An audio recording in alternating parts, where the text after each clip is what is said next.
Assalamualaikum warahmatullahi wabarakatuh. Innal hamdalillah wassalatu wassalamu ala Rasulillah amma ba'd. Hadirin, saya coba akan menyampaikan tentang 14 aspek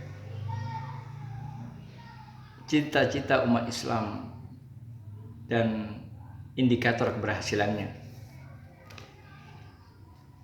Dan cita-cita umat Islam ini tidak lepas daripada cita-cita negara kesatuan Republik Indonesia sebagaimana yang ada dalam paragraf atau alinea keempat preambul pembukaan Undang-Undang Dasar tahun 1945.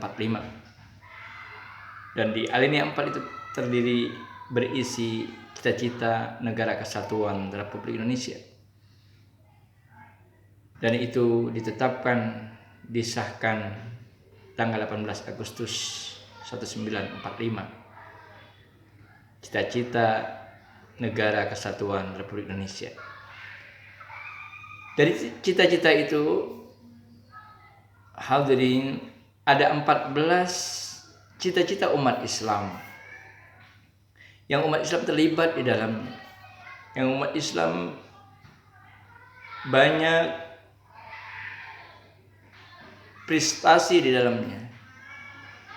Kemerdekaan banyak dukungan daripada umat Islam. Cita-cita itu kurang lebih ada 14 aspek, dan itu tidak lepas daripada aspek-aspek yang ada dalam nation state, negara bangsa atau kebangsaan negara kesatuan Republik Indonesia yang dikenal dengan istilah IPO Lex Sosbud Hankam. IPO Lex Sosbud Hankam, ideologi, politik, ekonomi, sosial, budaya, dan pertahanan keamanan. Ada 14 cita-cita umat Islam, hadirin, yang dari 14 itu ada tanda-tanda atau indikasi keberhasilannya. Yang pertama adalah aspek akidah dan keimanan, atau kalau bahasa nation state-nya, bahasa NKRI-nya, ideologi. Akidah dan keimanan. Apa cita-cita umat Islam? Aspek akidah dan keimanan ini, masyarakat bertauhid yang bebas dari paham dan perilaku sesat. Meyakini bahwa Islam adalah solusi serta optimis akan masa depan di tangan Islam.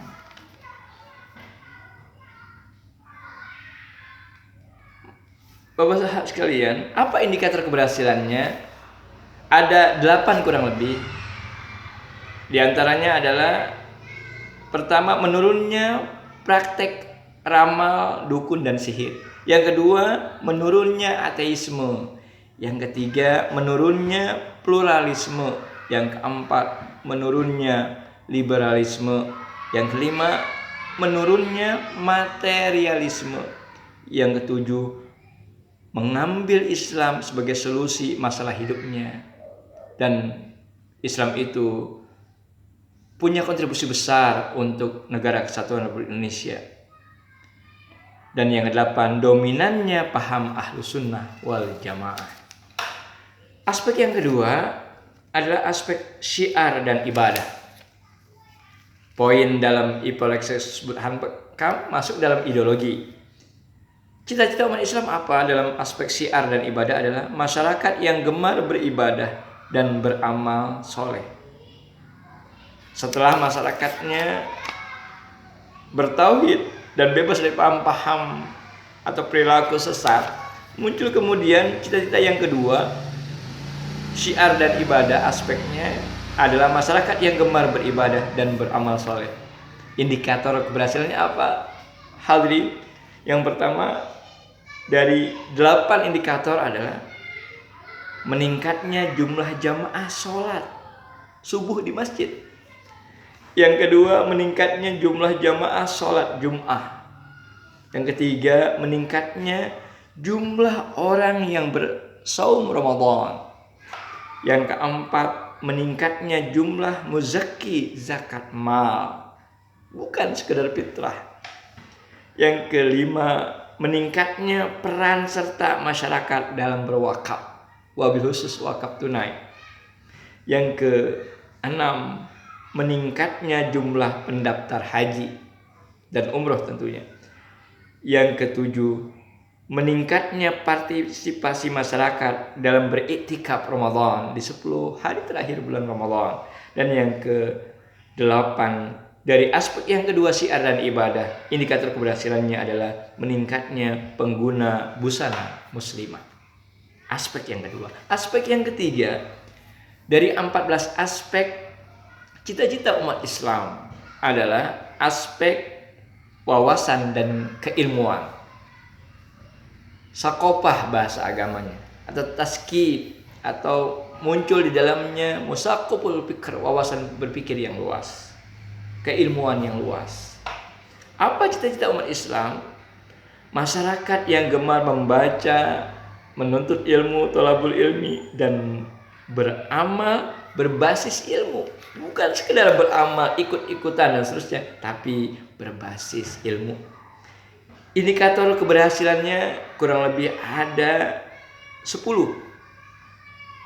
Yang diantaranya adalah meningkatnya jumlah penghafal Al-Quran, hafidhah, meningkatnya jumlah sarjana-sarjana keilmuan Islam. Yang ketiga, meningkatnya jumlah majlis-majlis taklim dan juga meningkat jamaahnya. Yang keempat, meningkatnya bobot pendidikan agama di pendidikan formal. Bahkan bisa jadi lebih daripada sekolah-sekolah Islam dan pesantren. Meningkatnya jumlah pendidikan informal keislaman di luar sekolah, di luar yang formal. Yang keenam, meningkatnya jumlah buku yang terbit atau ada di perpustakaan yang ada. Banyak jumlah buku tentang keislaman. Yang ketujuh, meningkatnya budaya gemar membaca, reading. Yang ke-8, menurunnya buta huruf Al-Quran. Sejak awal dulu ada Iqra tahun 92 dan seterusnya, banyak metode-metode supaya cepat membaca Al-Quran. Yang ke-9, meningkatnya proses islamisasi ilmu pengetahuan di lembaga pendidikan. Semua pelajaran sains, matematika, alam dan seterusnya, bagaimana pendekatannya kepada keislaman. Apa Al-Quran bicara tentang itu? Apa hadis Rasulullah bicara tentang itu? Yang ke-10-nya adalah meningkatnya taraf pendidikan masyarakat. Aspek yang ketiga, yang keempat. Aspek yang keempat adalah dari 14 aspek cita-cita umat Islam, hukum dan perundang-undangan. Apa cita-citanya? Hadirin, adalah masyarakat yang sadar akan hukum dan syariat. Sadar akan adanya hukum, wabil khusus hukum yang berlaku di negara kita, negara kesatuan Republik Indonesia, dan hukum syariat. Pentingnya syariat tidak sekedar itu tentang nikah, tentang talak, tentang waris, tentang zakat dan seterusnya, tapi lebih luas daripada itu. Ada kurang lebih 6 indikator keberhasilan. Yang pertama, meningkatnya respon masyarakat terhadap kasus hukum, semangat. Apalagi ya, di salah satu TV swasta ada ILC misalnya, semangat masyarakat melihat, menonton acara itu sampai ratingnya pun naik.